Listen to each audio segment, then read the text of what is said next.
Hi everyone, my name is Charlie and today I have my Victober TBR. Victober is a read-along hosted by Katie of Books and Things, Kate Howe, Marissa of Blatantly Bookish, Ros of Scallydandling about the books, and Petra U. If I have missed anybody, I apologise, but this is a read-along that has been running for quite a few years now and is about reading Victorian literature throughout the month of October. Indeed, as I say every year, for me it has become synonymous with Victorian literature, and I really need to get back into the habit of reading some Victorian books outside of October. But at least the books are getting read. Now, there are prompts for Victober, but I have forgotten them, so I will leave them in the description. There is also a read-along happening of The Way We Live Now by Anthony Trollope, but because I only read that book last year, I don't feel like going back to it so soon. However, there is some Anthony Trollope on my TBR anyway. A thing I struggled with this year was the fact that I have read most of the Victorian literature on my shelves. I have a very limited amount of space for books in my room, so the classics is something that I tend to either get out of the library or listen to as audiobooks. And apart from Charles Dickens and Anthony Trollope, I don't really have much. And I didn't want to do an entire month dedicated to Anthony Trollope. I probably should, because that whole thing I talked about where I said I was going to read one a month when I got this entire collection of Folio Society books in 2020 hasn't happened. Indeed, I have read 10 of them. 10 of the Anthony Trollope books have been read in 3 years. And if I had followed that dedicated thing of reading one a month, well, that's 36 that would have been read. I would have only had 11 left and would have been finishing them next year. So, am I annoyed at myself? Yes. Are we going to be talking about that too much? No. But because of that, I had to peddle some of these books from the charity shop. Purloin them, if you will. I went and saw what Victorian literature we had, and to be fair, there wasn't a lot.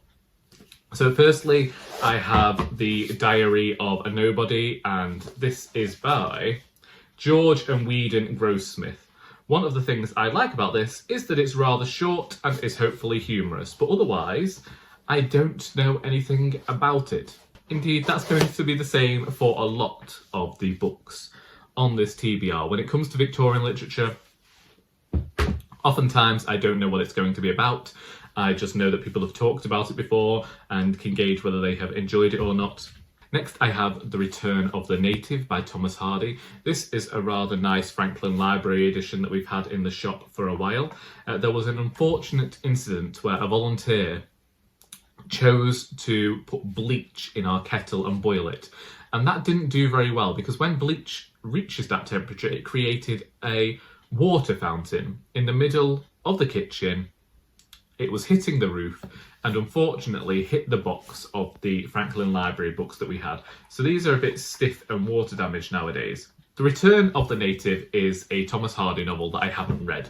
I've read Tessa of the D'Urbervilles, A Pair of Blue Eyes, Far from the Madding Crowd, and I'm sure there are a few more of Hardy's works that I have read.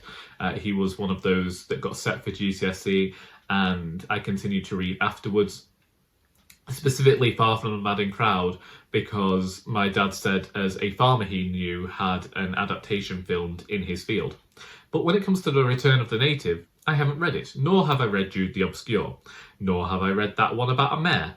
I don't know. There's quite a few of Hardy's works that I haven't read simply because I found that I prefer his poetry. I don't know if I'm going to read The Mill on the Floss by George Eliot. This is because I have struggled to read George Eliot in the past.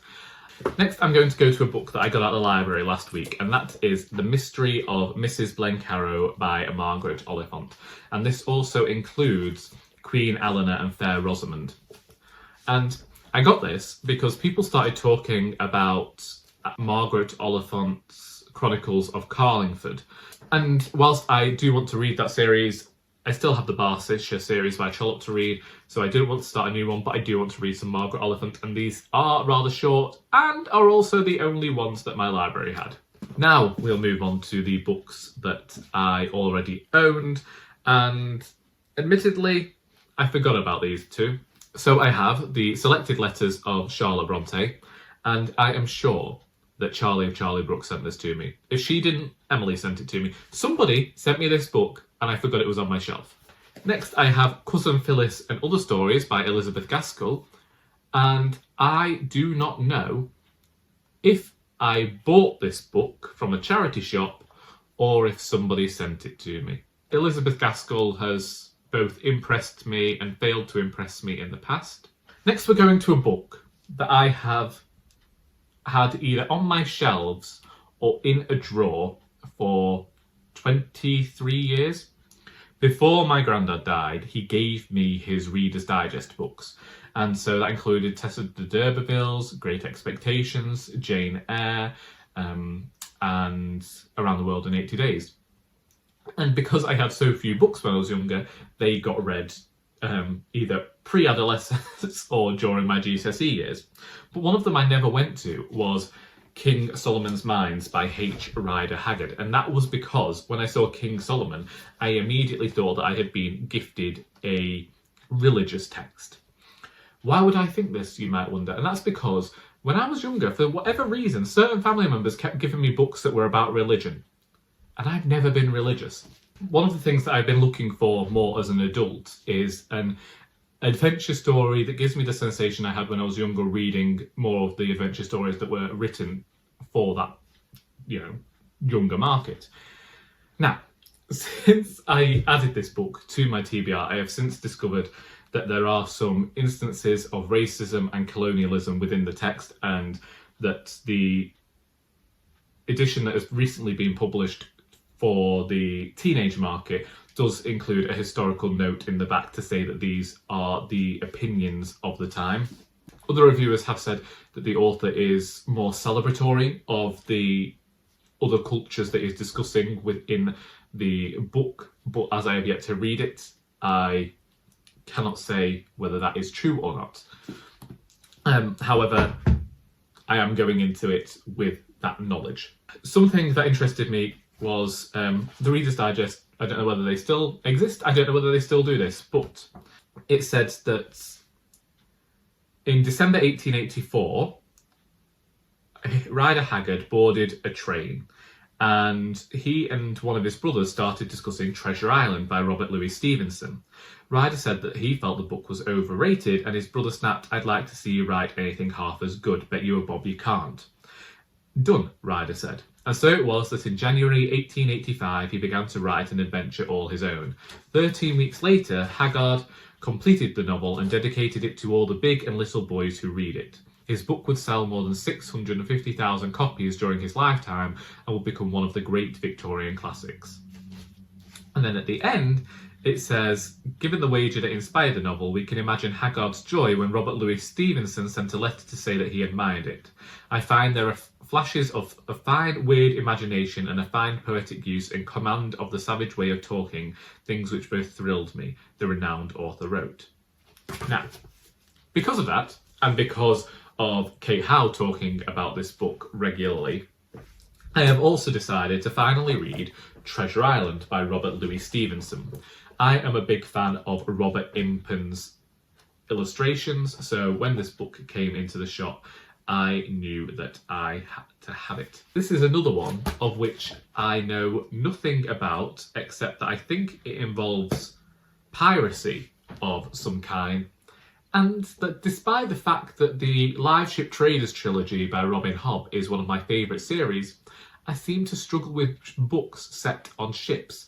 I have several on my shelves, and I find myself avoidant to read them. Finally, I had hoped to finish this book before this month. Indeed, I planned on reading this book last December, and then I was going to read the author's Palliser novels, and I haven't done that. And that is The Last Chronicle of Barset by Anthony Trollope. I have listened to the first 5 chapters of this book.